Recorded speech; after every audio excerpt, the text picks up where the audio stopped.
And you write in your book, but such trust requires an enormous amount of moral imagination, an ability to grasp evil on a scale that defies reason. But even that is not enough. One needs the courage to believe of what the mind rejects. Yes. It's just, even that sentence I've never heard before. Today, the tables have turned. It's actually me that's in the guest chair this time. Jan Jekielek, welcome to American Thought Leaders. My wonderful friend, actor, and comedian Rob Schneider will be our guest host. For 20 years, I've investigated a crime almost too horrific to name, now documented in my new book, Killed to Order. The whole Chinese transplant industry grows geometrically from 2000 to 2005. They built this on the backs of the Falun Gong starting in 2000. 60 to 90,000 transplants, involuntary organ transplants a year in China. Correct. But there actually is a global market for what they call halal organs, which means Muslim organs. Wow.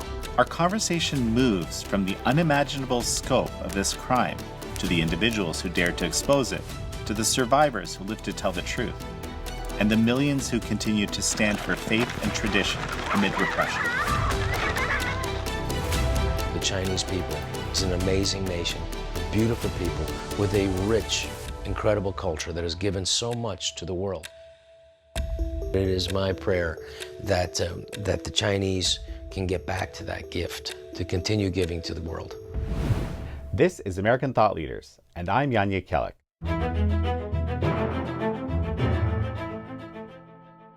Jan Jekielek, welcome to American Thought Leaders. Rob, it's great to be here. How's it feel being on the other side? A little bit daunting, perhaps. Yes, it is. Because I don't know what you're going to pull. Not so comfortable, is it, Jan?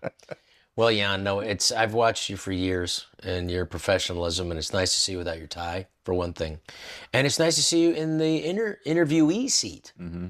You have a very vast knowledge about a lot of subjects. And the thing I really always loved about what you do is you're interested. Mm-hmm. You want to learn stuff. You want to learn how people think and why they think that and how this works or how that could happen, how that could come about. So it is a pleasure to have you here to talk about your book, Killed to Order. I'm very grateful for your, frankly, deep and amazing interest in this brutal topic. There is this kind of understood covenant between the medical practitioner and the patient, which seems to be the same for thousands of years, or as long as there's shaman or modern medical professionals, doctors, physicians. This is so outrageous and jumps so far beyond to where it asks you to accept the unimaginable. Is that a fair description?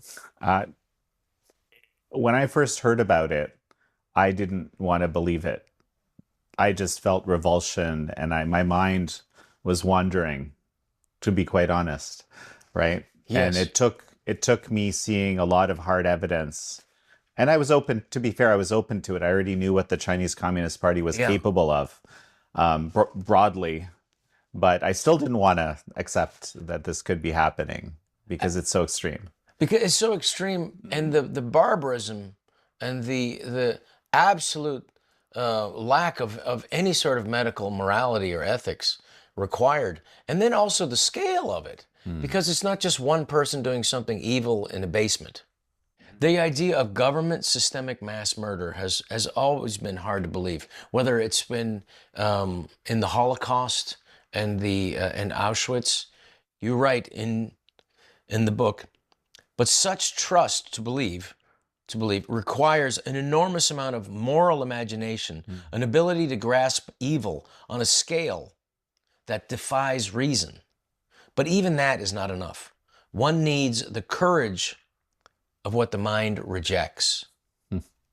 Yes. It's just, even that sentence I've never heard before. Because what we're really talking about is, as you say, killed to order. And you have to just explain that to people in the real simple terms so somebody like I can understand it. This is different than what you've heard about in terms of organ trafficking. There's these urban legends that you hear about. Someone wakes up on ice, they've got a slit in their body, and there's a kidney has been extracted or something like this. Yeah, which is horrific. It's horrific. But at least that guy is alive to tell the story and has a scar. This is another level. This is a whole different thing. It requires, you were referring to, the reality of Nazi Germany and what they did to the Jewish people. It requires a state actor, someone who can push massive coercive power through a population, both in terms of propaganda. Okay, you have to be able to dehumanize a very large group of people in the eyes of their fellows. And the reason that part's important is most people aren't psychopathic. We have this weird quirk in our psychology, I think, that when we start believing that someone is lesser than us or somehow very different from us or somehow just evil, that allows us to do some things to those people. That person is a threat to society and to all of us. Then atrocities become possible. Right. You said it exactly on the nose. Okay, they become possible. Without that dehumanization part, very hard to get that, because people will be like, no, I'm not going to do that to that person, right? Yes. The second part is you need to be able to incarcerate a huge group of people. That's another reason why you need a kind of state actor, because if you need a heart transplant, whether you're South Korean, Taiwanese, a super elite in China, or here in the US, right? In 2 weeks, scheduled, you could get yourself a heart transplant. Okay, which is impossible knowing anything or about organ transplantation. It's sometimes the wait is at minimum 2 years, 5 years, right? And most people, I would think, would die before even having that possibility. Because in an ethical system, right, someone has to have some kind of a catastrophic accident, likely a car accident, okay, that they're really not coming back. Okay, I know you like The Princess Bride as I do, right? Yes. And so there's this kind of line in there, which I think is apropos. I don't know if it's how appropriate it is, but the person has to be mostly dead. Yeah. Mostly dead. Okay. But you get a whole team of ethicists that gets together and decides, yes, this person isn't coming back. Therefore, it's okay to transplant those organs. And those organs have to match tissue. Right. Okay. Match blood type, match the size. Right? Right. And to get all of that, to have the accident and all of those things match is rare, extremely rare. So you have to wait, right? But here I can get it in 2 weeks. And how can I get that? Well, what happened in 1999, okay, the Chinese Communist Party, in communist societies, there's always an internal enemy that the state... to exist, communism must have an enemy. Absolutely. The external enemy, by the way, is always America. Always has been. Okay, because even when we were helping bastion China. Of freedom, 100%. Absolutely. Right. That's what. Yeah. There's huge irony there. Right. There was years of propagandizing against America while America was giving everything. Yeah. But the internal enemy would change. Right. It was landowners at one point. Then in 1989, it was the student movement. Right. The student pro-democracy movement. Students. Yes. And then in 1999, it became the Falun Gong practitioners. So that was a spiritual movement. People were practicing truthfulness, compassion, tolerance. It was very grassroots, very bottom up in a way that I think the communists couldn't even understand. And, basically the dictator at the time, Jiang Zemin, decided we're going to eradicate it, to use his terminology. Didn't necessarily mean kill everybody, by the way. It just meant get rid of it, right? We don't want this to be any issue for us. It wasn't a real threat to the communist Chinese system at all.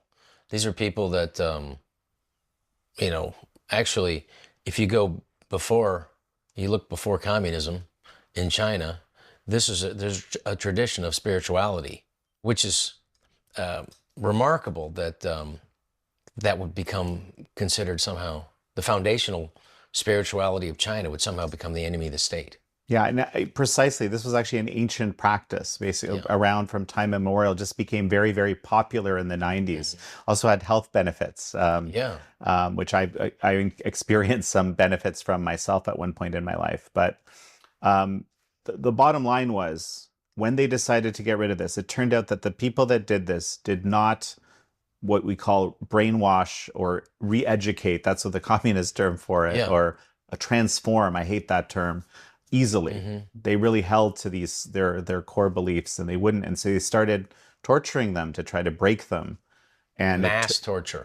Well, no, exactly, because they remember now they've incarcerated a whole lot of these people. How many in the people are we system. talking? You're talking Falun Gong. That's right. So there were 1999. 70 to 100 million people by government estimate that were doing this. Okay. And how many went into the prison and labor camp system? We don't know. Maybe 1 million, maybe 2. It's unclear exactly, but it was a mass thing, right? That still exists today. Still exists today, to the tune of, I mean, I think the last Freedom House estimate was something like 40 million.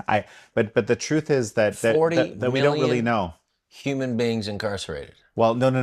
Okay, so no. How many people exist in China doing this practice today? All right. We don't know how many are. How many are hidden? Yeah, we don't. Yeah, we don't. It's actually kind of a state secret how many. Right. But actually, I remember in 2005, the UN Human Rights Commission, there was the special rapporteur on